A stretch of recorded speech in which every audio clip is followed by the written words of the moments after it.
What is happening, everyone? Welcome back. I am your host, Justin Woodward, co-founder of The Mix, the media indie exchange, Guerrilla Collective, and indie game development team in Terabang Entertainment. Welcome back to the Guerrilla Collective 2, a coalition of leading game studios, publishers, and industry leaders coming together to help bring new announcements, gameplay trailers, and reveals from studios of all sizes direct to the gamers, you, worldwide. In this segment, we are going to hop into the mix Black Voices in Gaming to celebrate amazing Black developers in the industry. But first, I am joined today by my homie, Alfonso Hooker. Tell him about yourself. What's up, man?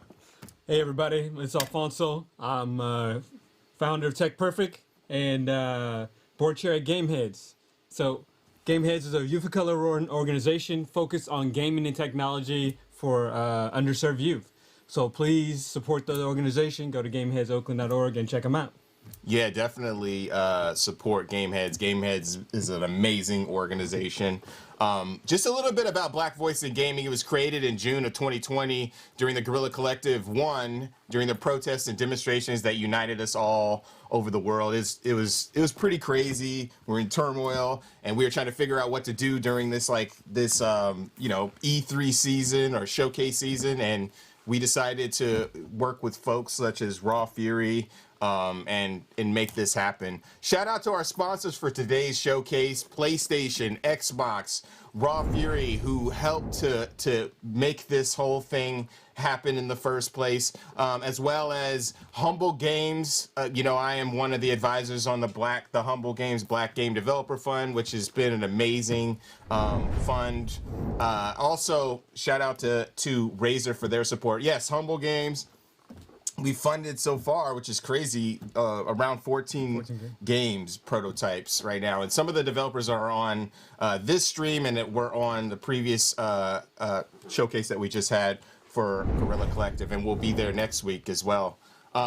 We also have a Steam event page, so check out the Guerrilla Collective event page on Steam to learn more about the Black Voices in Gaming titles, buy the ones that are available, or add games to your wish list. Wish lists definitely help the developers a ton, so go ahead and support them. We are also, this is going to be something new we're doing today, is we're going to be taking questions from Twitter. So if you tweet at Guerrilla Collect, it's not Guerrilla Collective, but Guerrilla Collect, we will pop your questions up on the stream and answer them as best as we can, or talk to the devs about that as well. Also, check out blackvoicesinggaming.com. We're going to be populating that with the devs here. Enough of all that. Let's hop into our first game with Onsen Master from Waken Oni Games. And that is Derek Fields. Yeah, Derek Fields. Okay, we are good to go. Let's look at the trailer, and then we'll hop into the interview.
That was the trailer for Onsen Master. We have Derek on the line on the stream. What is happening, Derek?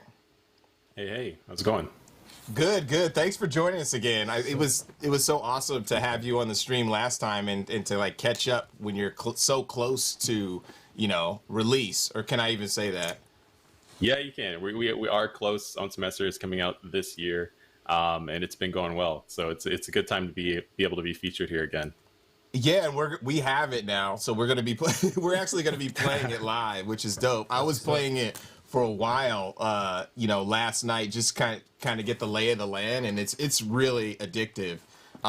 So Alfonso's going to be driving. Let's hop into it. Good luck. Definitely good luck. I was like throwing grannies left and right, or grandpas left and right on that. I was like, let me prep the bathwater, you know. Can you tell us about like basically how you got started and kind of where you're going from here?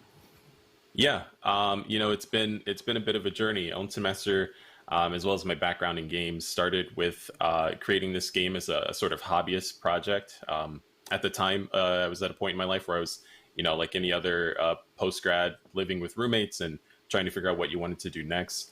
And so, yeah, we started tooling about Own semester as just, oh, this might be something that would be cool to create. And as it started to take formation and really develop into something, we realized that it's probably a project that we'd really want to take further. And so we pursued Kickstarter, got a publisher. Shout outs to Whitethorn Games for supporting us, and now we're releasing this title. As far as everything else between there, a lot of us are working part-time, you know, have lives that have gone on to do other things. I have family, all those types of things now. And so Waking Yoni Games, we're pursuant of wanting to create games that insert Black individuals, BIPOC individuals into sort of anime-inspired media and narratives. And that's where we're headed with Own Semester and the titles to follow. Nice. Can you tell us a little bit about the mechanics and how you can? I mean, have you been? I know I gotta ask this, and that maybe sound ignorant, but have you been to like a bunch of onsens? Did you like go and try out all the pampering like techniques and stuff? I did, and it was a combination of both. So Own Semester is inspired by the beloved Ghibli film Spirited Away, and really asking the question, you know, what would it be like to run your own hot spring?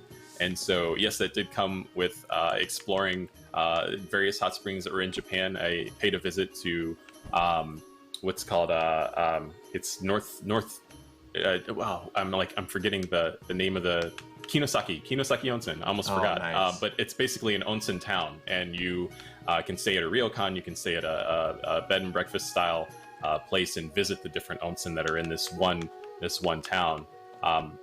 So yeah, throughout that time, got a lot of experiences, a lot of hot dips into to the onsen waters, and had a really great time. It was a very, very learned experience. I personally am connected. I did do you know the Kimono Kodo pilgrimage in Japan? No. To the temple. So I did that, and we stayed in an onsen town, a hot springs town, and everyone had a hot springs, even at their, you know, where they lived in the cottages and stuff. And then we would travel up the mountain, and it was so beautiful and serene, and you could actually see clouds that were coming from the hot springs that were covering the mountains. And it was just like an amazing experience. So it's so cool to see that you've created something that kind of captures that feel. Can you talk about how like the mechanics play in, like how you develop the mechanics and what you kind of got going next with the mechanics? Yeah. So, you know, again, this is certainly borrowing inspiration from a hot spring. You know, I would say if you go to your own hot spring, the experience that you're not going to have is somebody mixing ingredients and tossing that into the water for you. But we wanted to create something that could be manageable, you know, kind of borrowing some of the fun themes that you'd see in other management games. And so your goal as the protagonist in this game is to sort the various customers that are entering your onsen and match the ingredient that they need, and dumping both of those things into the baths, all within a timely manner. Each customer has a certain meter above their head, which is kind of an indication of how much patience they have before they leave, and you don't get any points. You're just gonna fly right through that dialogue like that? Yeah, like you just. I'm getting back in it. You're chopping it up, son. I gotta get back in it. I'm all about it. I read this already, homie. No. Yeah. I'm ready to see what kind of score you have. But yeah, you know, so that's the main mechanic, and then there are various permutations on that. You know, different customers that you'll visit, or that will visit your onsen, as well as some key customers called yokai, which are spirits and come in a few forms, I would say. Yeah, I saw when I played last night. I saw one of the spirits, the black with the Cyclops. Yeah, the really Umibozu. What was it? Umibozu, which is Umibozu. water monk in Japanese. These are all yokai that you can if you go to Google, take your pick for research, but they are all yokai that exist within Japanese culture and have fun stories to associate with them. I would encourage anybody who's interested in taking a deep dive, pun not intended, for what yokai are. Check out the Kappa and read that story, because that one's pretty telling as well. What kind of are you? So I've played a few of the levels, and the layout is really interesting in some of them. Like some of them you have all the baths in the middle, and there's like a village where people are walking around. You have to pull the right ones, or sometimes they'll just jump in. Are there other additional mechanics that you're perfecting right now for the game? Right. Yeah, so just as you pointed out, some of the main ones that we focus on are changing the layout of the level, or where the player has to navigate to interact with these ingredients and customers. The other thing that we are balancing out right now, which is, I believe it's in the second stage, is enchantments. And so there will be another sort of podium or post that you'll have to grab an item from and slap that onto the bath as well for some other testy customers. That's really interesting. Can you describe kind of, so you're now, you're also working, are you co-hosting Wholesome Direct? I don't know. Oh, okay. Because I know that you've been in Wholesome Direct, right?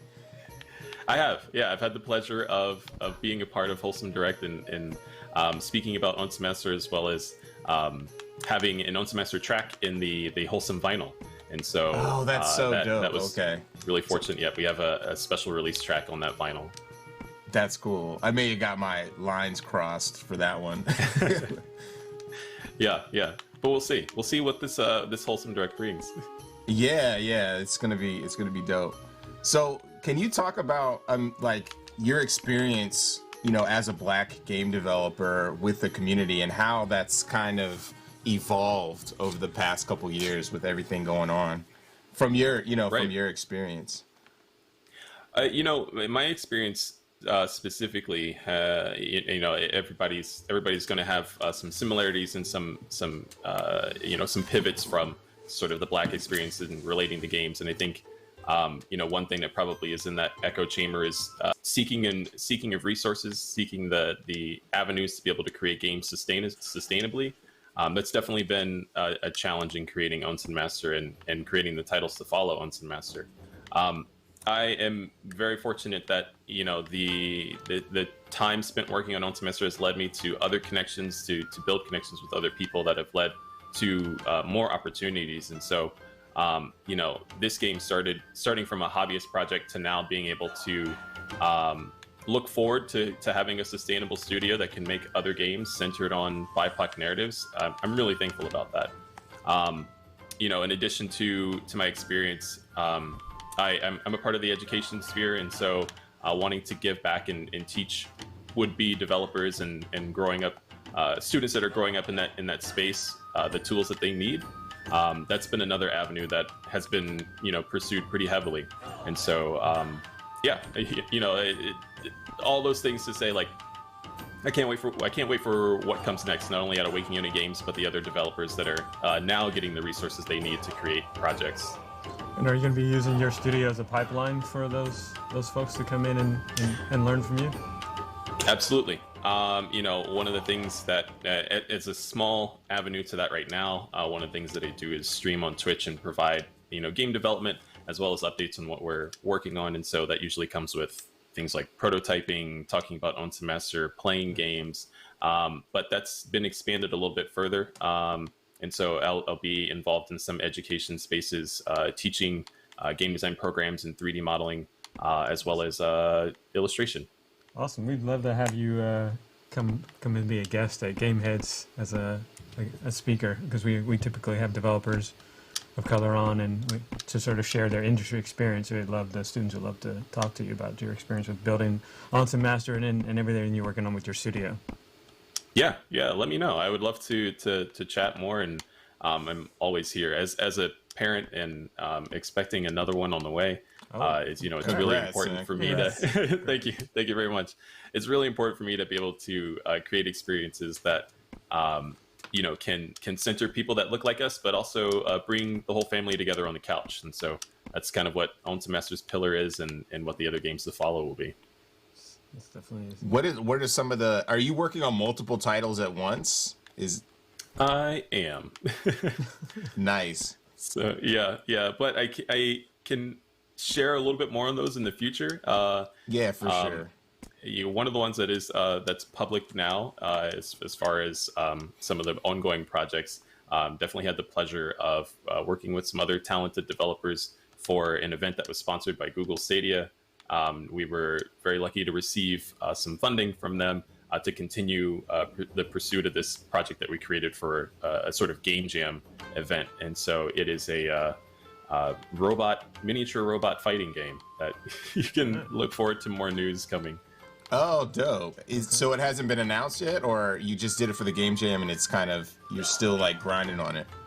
The game jam game that you can seek out is called the Shootobots, and that is the project that we will be continuing forward. I don't know what shape or form it will take per se, but in essence, it will be the project that you can see or reach out and search for now. So all that's public. That's all stuff that's announced in articles and all those types of things. Yeah, definitely keep sharing that stuff with us as you continue development efforts. We'd love to see sneak peeks of anything you're working on as well. So with this game, are you going to be doing additional DLC for the game and things of that nature? We have been talking about that one a lot. Own Semester originally was scoped to be a much larger title, and for that to go out as a first game seemed a little unwise and probably would stretch our scope out. I don't know how long I'd be talking about this game for the next handful of years. But as an answer to that, to still want to pursue, designing some of the levels that we had in the back of our mind, we are going to work on some additional content after the game releases. Might take the form of some updates, as well as one or two more levels. So, but we'll see. Looking forward to it. Yeah, the game is super fun. Yeah. Like I played an earlier version of it, and it's cool to be able to play some of the different levels, and I'm definitely looking forward to playing more of it when it's out. Where can we find you, and where can we find the game? Did you guys announce everywhere it's going to be released? Yep. So Own Semester is releasing on PC and console. I can't say exactly which ones per se, but you can catch all those individual updates on the Twitter account, which is Waking Oni Games. And then if you want to hear from me, it's just Waking Oni. All right. Yeah, shout out to Derek Fields. Thank you so much. And we're going to catch you next week also on the GameSpot stream. That's going to be really dope. Right. Like, you had really great conversation with Timur. So looking forward to that. You guys should check that out. Thank you so much for joining us and sharing your game for sure. Love the game. Appreciate being here. Thanks for the invite. All right. The game is really dope. You caught on mad quick. Oh yeah, I like the game, man. The main mechanics work really well. It's something that that the right trigger thumb sort of getting that going. I really enjoyed it. Yeah. Next up, we have a power couple. Tyrell Whitney White Guardian Studios with Celestial Tear, Demon's Revenge. Check out the trailer.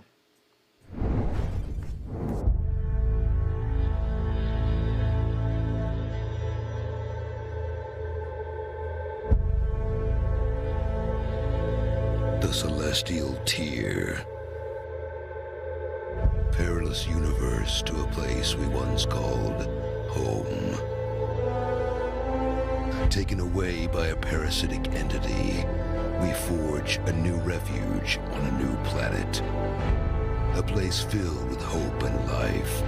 There may still be time to prepare. From the darkness, we will combat this malice. War is coming.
That was a dope trailer, Celestial Tier, Demon's Revenge. It reminds me of old school classic RPGs. I love the non-chibi style. But we have Tyrell and Whitney White online with White Guardian Studios. Hey. How you guys doing? We're doing pretty good. Yeah, pretty good. Thank you for joining us this morning. Let me. No problem. We're excited to come on here and talk about a little bit of things that we're doing. You guys Yeah, are doing I'm so excited much. to be Like, here. I'm just over. gonna call you guys the. Scoot over. Yeah, you guys gotta. I want to see your head in the in the Yeah, frame. Can you see it? Tyrell? I think that's better. Okay. Yeah, that's great. Yeah, you guys are the power. I'm just gonna call you guys the power couple. You guys are just like showing, like pixel art, fighting games, RPGs, Yeah. action Yeah. RPGs. It's just so amazing. Like, and your involvement in the community in general. Alfonso's gonna be I'm jumping in. checking out Demon's Revenge. To me, it kind of came out of nowhere. Can you guys just kind of talk, because you guys are working on so much, can you guys talk about Demon's Revenge?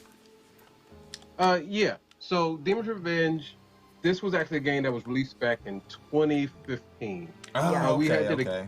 We had did a Kickstarter that It may require a keyboard. yeah. Okay, we got one. Keyboard. We had did a Kickstarter for it back in 2014. It was actually a couple Kickstarters before that, and it kind of sort of gave us the confidence to go on and do all the stuff that we do now. I think this was a game that Okay, we we took could to switch. PAX Prime, and that same year, yeah, PAX Prime 2015 when it was we did PAX PAX Prime. Prime 2015, yes. Yeah, so PAX Prime 2015, and like we really got a chance to really get in and see the industry and meet a lot of people in the industry, and you know, from there we kind of just took that and went on our way. But with Demon's Revenge, very specifically, this is an earlier version of the game. We're actually sort of redoing this game and making it better. Yes. Because you know we learned a lot of things since that point, and we started to implement those changes and make it a lot better, and increase the resolution, and tighten up animations, and doing a bunch of stuff with that. So a lot of people did like this version of the game, but we It just aim to improve it. Yes. You're like way down, like you're not like a Okay. I don't know how to. No, that's awesome. Yeah, we just need to unplug the keyboard and replug it. Yeah. So with that, you mentioned that all the stuff that we do, all different type of games that we sort of make or we sort of been involved with, and a lot of that is just us, that early experience within games, right? So we end up working on a couple of games since as a Demon's Revenge, and we kind of didn't have a lot of time to work on our own projects. There was a game we got involved with that was called, what was the game? Maury. Amori was one that just released recently. Before that was Revenant Prince, and before that was a couple of other smaller games. Yeah. So, but we kind of stayed in the RPG genre with that. And the other stuff that we got involved with was dealt with a lot of indie comics. And yeah, that's awesome. and from that, we sort of got brought along with the game called The Union was one of the iterations that sort of came from that. So that was one of the games. And every time we sort of made a new project, we got involved with something else from somebody else that we got paid to do. So we ended up doing that. Yeah. So through all those years and making, trying to come up with different prototypes and making different games, we came up with this thing called the Celestial Tier, which pretty much was a combination of comics and games. So all those prototypes that we end up making during that time are going to be used into creating the Celestial Tier. So this is like our flagship game of Demon's Revenge. Lost World is involved in that as well. And nice. we got a couple more surprises with that as well. So you'll see elements from this game that's also going to be in Lost World and then somewhere, or some things we And the reference. Union. Yeah, and the other and the project. yeah. All the other projects, but That's- our main projects are Demon's Revenge and Lost World. So that's always in the forefront of everything. That's awesome. So, and to sort of help and continue to keep that interconnectivity with these games, we also have these weekly comics that we do called Celestial Tier Weeklies, and we have those on Webtoon Tapas and our website. And what those things do is they sort of create a sort of, you're always connected. There's always something to check out with Celestial Tier, and there's always some lore or something interesting that's involved with these games that we have going on just about all the time. Was it your idea initially to create like a whole universe, or was it like you were making so many cool things, you're like, hey, let's just figure out how to tie these things together? He's just rocking it. So originally, I started creating Demon's Revenge like way before I met Tyrell, and then when we met, he was also creating his own game called Erupt, right? And so we just kind of started working together, and we were trying to figure out ways of how to put his characters in my world and my characters in his world. And then we created the Celestial Tier, and now everything's kind of just merged, and it's a whole universe, a bunch of characters, a bunch of lore, and soon to be a bunch of games. Wait, so you guys met as solo developers working like in different areas, and then you guys came together for your love of, I'm just making up the narrative right now. You guys, it's interesting. I want to hear how you guys met.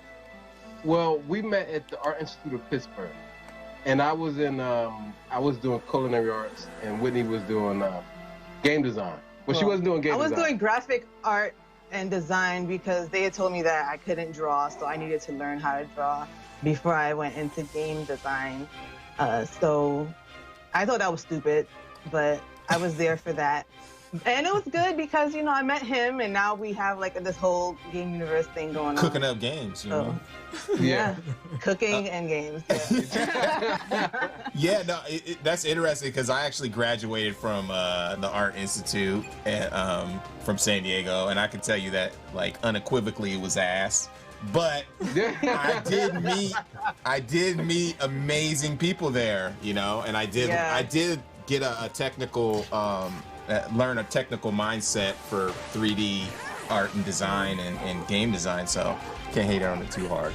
So how do you sort of separate the work from the relationship, because you're working together, obviously you're in relationships together, so is there like, do you have a routine for sort of like separating out the work from the personal? Like no, we work together. Well, he does all Straight the up. art direction, marketing, and I do code. Sometimes I do a little HR and managing the finances and all that stuff.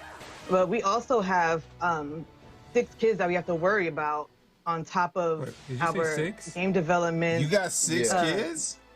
Yeah. Yes. And so we have to worry about it. And you guys might hear them because, it's hard to keep babies quiet for a very long period of time, or even just a short period of time. So you might hear them but hopefully not.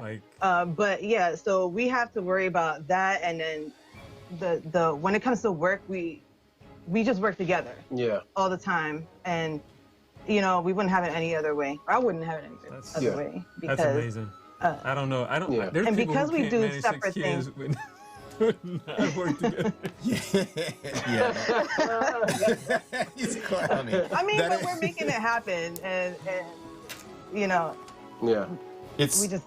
just have to keep going. It's so awesome because you guys are so passionate. Every time I talk to Tyrell, or the last few times, we just go on tangents for hours. I'm like, yo, I only got 10 minutes, and we end up talking about hours about old school fighting games and brawlers and the state of the industry, and it's the game's like just now when they were talking about marketing, right? And the group, I was like, because you experience a lot of things, and then you can see a lot. Like one thing I wanted to say in that group about it, I'm just gonna say this on the end because I can go into it, is that how powerful the YouTube and Twitch things could be to actually get your game out. Like that is like number one, right? For really getting people to experience, not like how we're doing this here, to get people experience, but not just your channel. If you can flood YouTube and Twitch with your content, you can really get a lot of eyes on you. Don't matter how big or small, but you can really sort of get your eyes on it. And I'm gonna just stop there because I can go on and on about marketing because he mentioned it. But yeah, I'm not the marketing person. Yeah. He goes out and he talks to all the people, and I'm like the person in the background that's like, did you get something going yet? Yeah, that's a little pressure. Yeah. You need that pressure. Yeah.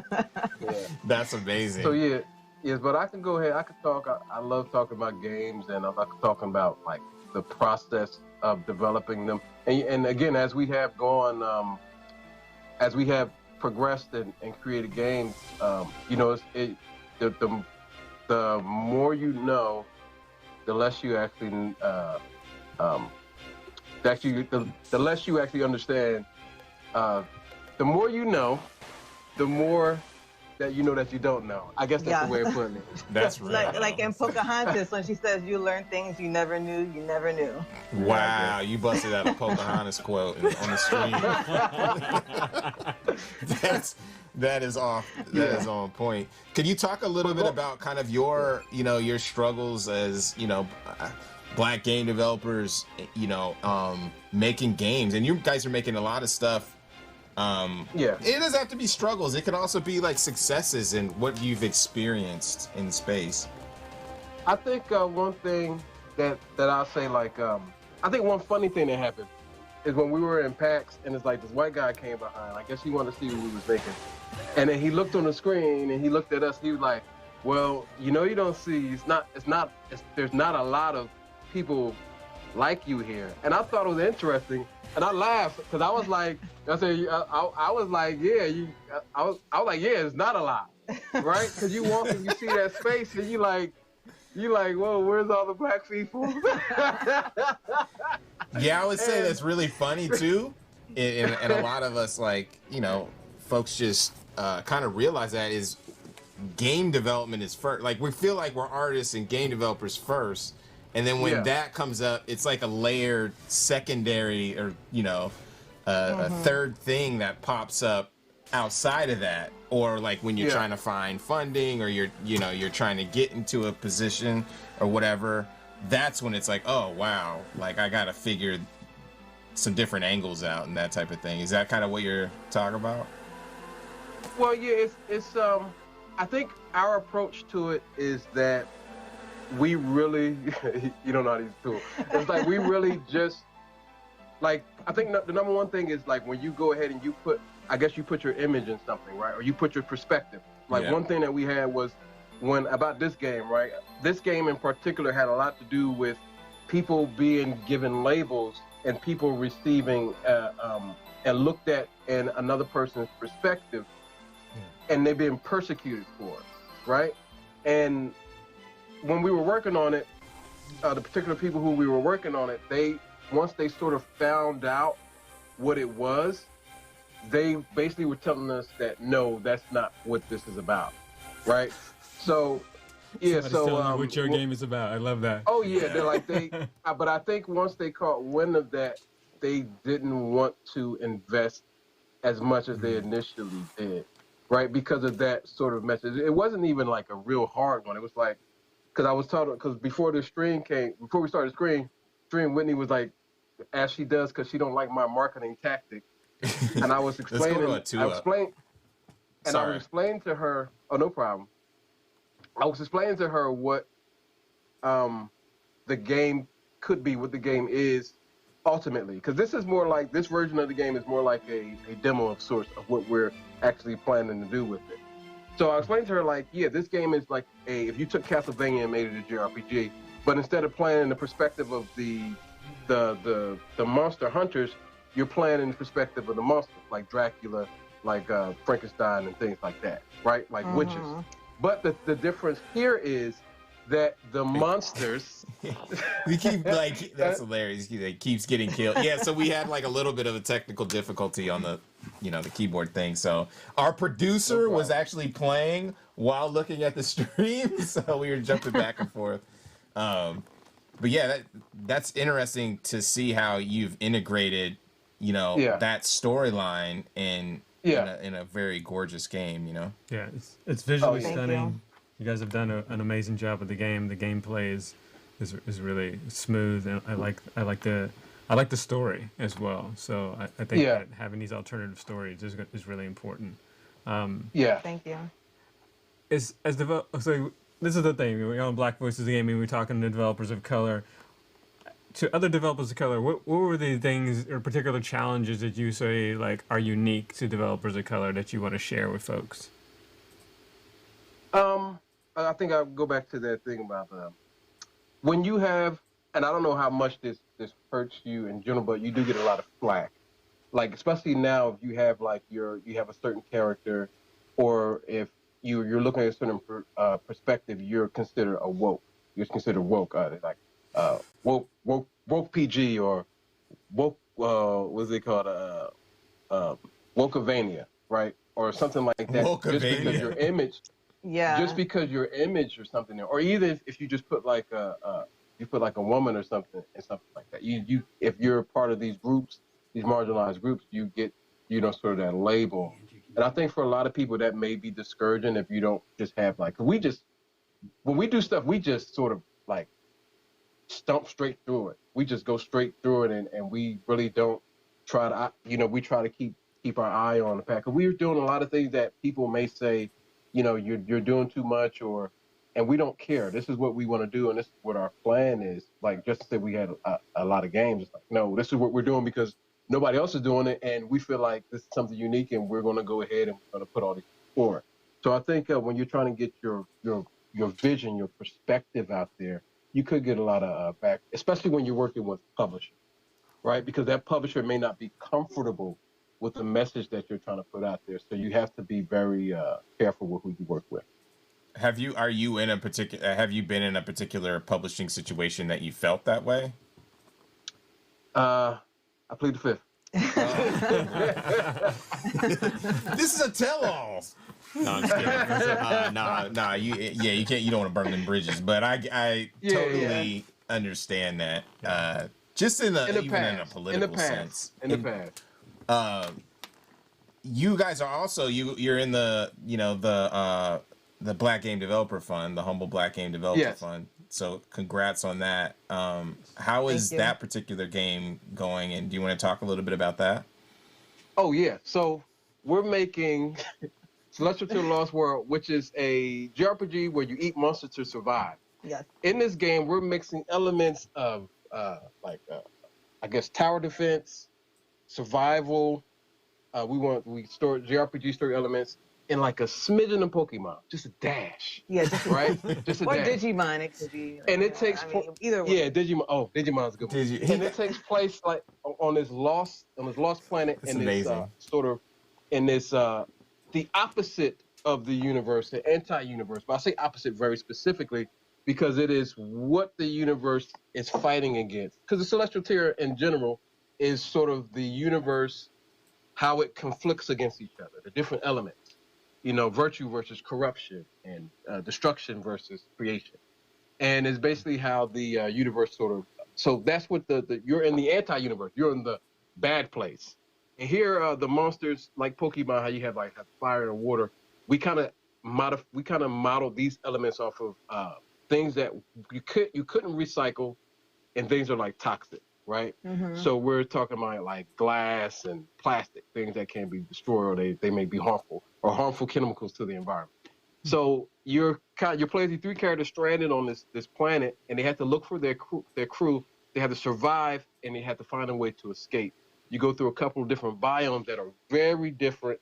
It's a lot of Lovecraftian elements to it as well, where there's these sort of, I guess in Lovecraft you would call them what they call like Cthulhu, like old gods or something like that, mm-hmm. right? Mm-hmm. And there's things that's going on, that's mystery that's going on. You have these people, these nomads there. So there's gonna be factions. Yeah. All different kinds of Yeah. monsters, like cool Yeah. monsters that we call gorlings. Yeah. Which, by the way, our children have designed them first, Yeah. and then we kind Really? of like stole their ideas. Oh yeah. That's So cool. yeah, some of them, a lot, like I think it's like 90% of them were designed Yeah. by our oldest children, Yeah. and I think it's cool seeing them come to life in the game. I paid him. We paid them. Calm down. It's not free paid 'em. labor. Yeah, you pay them by like giving them a roof over their head. That's what you pay them. Yeah, right. That's what I'm hilarious. saying. That's what I'm saying. But I paid. You know what? I sat down with him because it's funny when we did it. He sort of experienced that sort of he got that real world experience. I woke him up in the morning. We went downstairs. We wrote the things on paper. We had descriptions. We wrote the stats. He had to write a small story blurb to describe the monsters. He did a bunch of them. I curated a bunch and put the best out there. And yeah, they And were I really good. had the final say because, you know, sometimes you gotta filter out. He's the filter and I'm the okayer. So Yeah. Okay. So- So you make the the final okayer. decision. Yeah. Oh yeah. Yeah. Yeah. She's, Oh, he's like, yeah. she's not fun to work with. I'm very particular about things. Yes, very particular. We gotta have Yeah, that so- balance. Maybe we Yeah. can we toss up the trailer again? Yeah, we're gonna toss up the Okay. trailer because what's really interesting is you have the gameplay of Demon's Revenge, but you also have some of the comic book elements, and I think it's really interesting Oh. that you have this multimedia company, right? Like you're doing comic books, Yeah. you're doing animation, you're doing games. So can you talk about like that other aspect of the Absolutely. story development? So speaking of that, we have something called the Celestial Tier Experience that we're working on. And that's part of this sort of interconnected thing that goes on with Celestial Tier. Part of that, and as you see in this thing, one of our things that we do in all our games, The is we have Celestial motion Tier. comics. The motion comics Perilous are universe to a usually place played at the we very once beginning or called end of our game. home. Especially Sometimes when in between. and sometimes in between. And one of the things that we're doing, especially with the new versions of Demon's Revenge, is that we're having the Taken away by a parasitic entity. we're having the We new forge a version refuge. sort of made like a comic book, right? So we're sort of breaking those down into issues, and then when they're done, it'll be like a trade, right? And at the beginning, we give like the intro to the book, and at the end, we give ending, and then the next one is we sort of recaps that at the beginning. So with Celestial Tier Experience, in the Celestial Experience, with all our games, with everything that we're doing, the locations, the items, the characters, we have all those profiles and things there. We got music from our games. We got news for things that's coming up. There's access to games and little special things that you can unlock by participating with the free app called the Celestial Tier Experience. And with that, we just want people, the fans who are interested in our games, what we're doing, to just be, like we said, we want them to stay connected. And our slogan with White Guardian Studios is where comics and games collide. And that's pretty much what we really want to do going forward. Another thing with a Celestial Tier and Celestial Experience, the thing behind that is a perilous place called home, right? Because we're working on the yin and yang thing with Celestial Tier. So perilous place means something dangerous, but it's home. And what is home? Home is something that's comfortable. Home is something that you feel fine in being. But both of these things sort of exist. It's like our world and our universe that we live in. It's a perilous place, but it's also a place that we call. So that's sort of a thing that that's like our message. That's like our central theme that we do with everything. Is that whatever piece of good, there may be something that's regressive. And I think and the reason why our message is like that is because I think it's better for people to sort of come to that conclusion that every day is not going to be a sunny day. Yeah. That sunny day is only a sunny day because it's dark sometimes. That's right. And to understand, when you understand that things like that happens, you really feel like you have more control over what goes on because you're not blind. You're not blind. Oh, why these bad things always happen? Bad things happen because good things happen as well. And we kind of go through that within our. Yeah. I could talk. I like Yeah, that. you I can like see. that. No, it's a great message. I mean, it's really good Yeah. though. Like, talk about some of your influences for the games that you make. I think that that's really interesting. We all are influenced by, you know, different genres Yeah. and that kind of thing, and have inspiration. Well, I'm gonna go with the gameplay in this one first, and then we're gonna talk about some other things. But the gameplay in this one, a lot of classic RPGs. When we talk about the map stuff, one of the things that I want to do personally was whenever you walk, there's always something to do. When he was playing, the beehives were attacking him, right? You could use a tool to grab those beehives. And in the newer version, you don't have to grab the beehives, but if you do, you end up getting something for that character that's going to that's going to add something special to the character for grabbing it. You know, like it's a collection, but it's something that gives you. I always wanted, when you play JRPGs, a lot of time you sort of roam around without doing anything. I wanted you to be active in whatever you go in the game, so that there's not a point that there's not something going around. But when you go in battle, one of the things that we want to do was, again, we wanted you to be active. We wanted you to be very active. So there's a combo system. And within the combo system, there's hard, there's medium, there's light. When you do the light attacks, we wanted to make, although it does a lot less damage, it's the most accurate, but something else that's very important with it is that it increase your accuracy for the rest of your attacks. So you may do a low cost, low effective move, right? Because it doesn't do that much damage, but it actually increases your chance of doing the highest damage, which is the hard damage. And you want to do the hard damage because it makes your your power meter go up, like your rage meter, and that allows you to do what we call combo finishers, which could be like what you would find like Marvel vs. Capcom or something like that, where you do your hyper move, right? So that's one thing we wanted, was for you to be active, for you to have something interesting to do, something interesting visuals to see within there. So a lot of that really came from the games that we played in the past, because even when we did that system, it was like we ended up finding out about Xenogears later, and we're like, that's like we had never played it before, but then we really? heard about Xenogears, and it was like carbon copy kind of. Yeah, almost a carbon copy. Almost. So my big JRPG reference for the game that we made is Wild Arms. I like Wild Arms second edition. Wild Arms was dope. I remember, I remember when that came out right before Final Fantasy VII. I was like, I gotta play. Yeah, it was like real chunky. Yeah, it was dope. That's cool. And then my inspiration for this game was games like Suikoden 2 and Legend of Dragoon. Like those were extremely important to the development of this game. Like the sprite style is like directly from Suikoden 2. As far as the actor sprites. It's the sizes and the look, and it just it all came together. And you know, we got the puzzle elements like from Wild Arms. Yeah. Then we also have the story driven content that we felt the flow of it would be.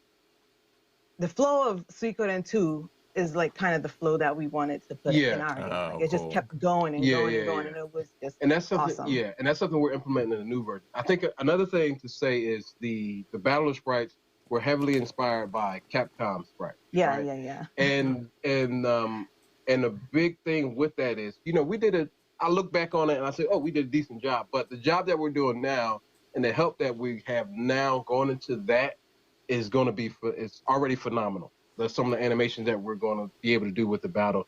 Again, learning that and implementing that back into Lost World as well. The animations, the tiles, the environments, you know, those are looking fantastic. Again, that came from experience.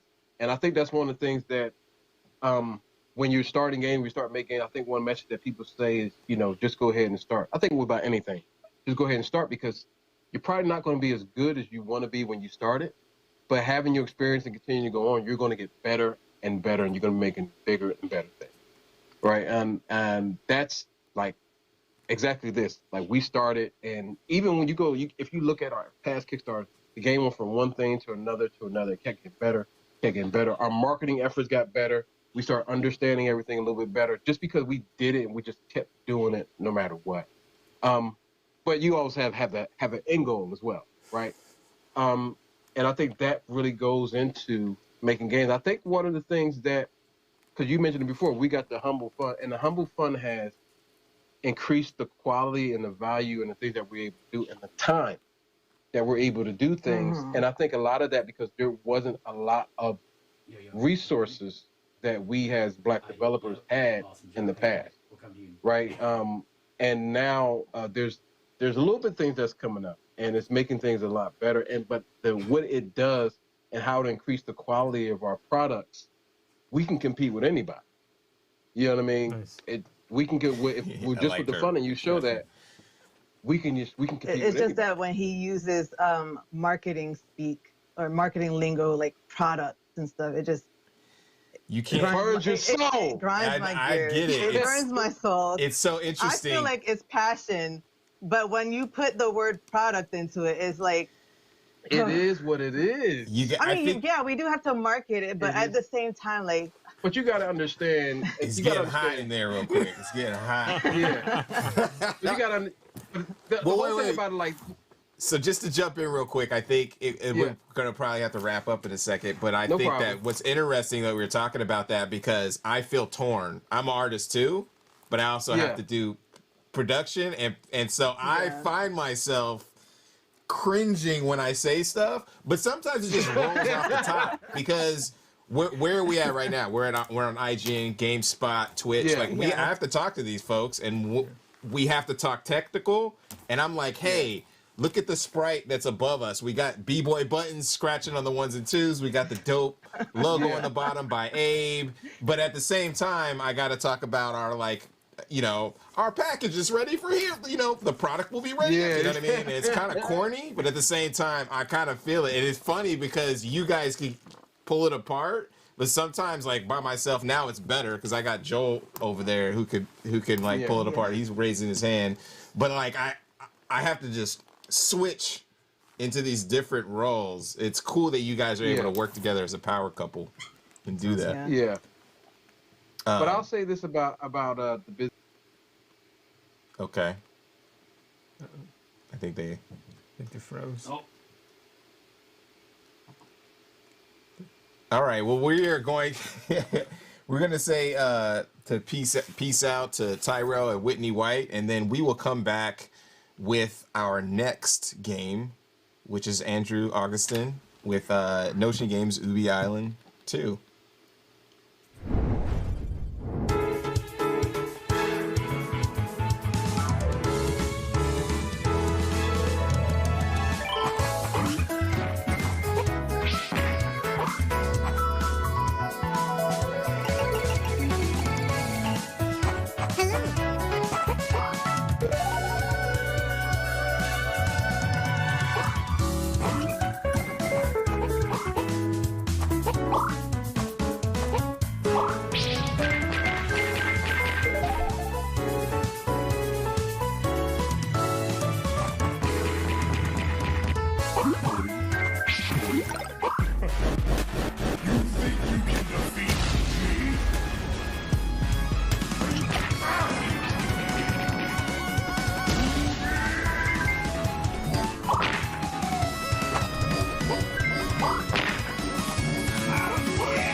Awesome. That was Ubi Island 2, and coming up in a few minutes, we will have Andrew Augustin. We're gonna go to a quick break right now, and then we will come back and play some Ubi Island 2.